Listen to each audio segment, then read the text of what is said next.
Hey everybody, this is a real quick video in case you have a Raycon Impact speaker and you're wondering how to charge it, or maybe wondering how long does it take to charge, how to know when it needs to be charged, stuff like that. I'll just go over a couple of those things really quickly and easily.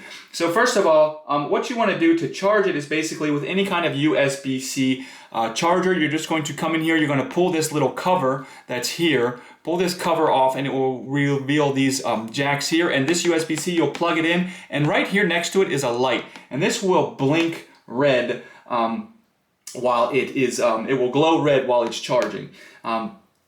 Also, if you're listening to it, and you're using the speaker, not charging it, and the battery goes low, basically the speaker will start to make a prompt sound indicating that the battery's low, and the light above the power button will blink red.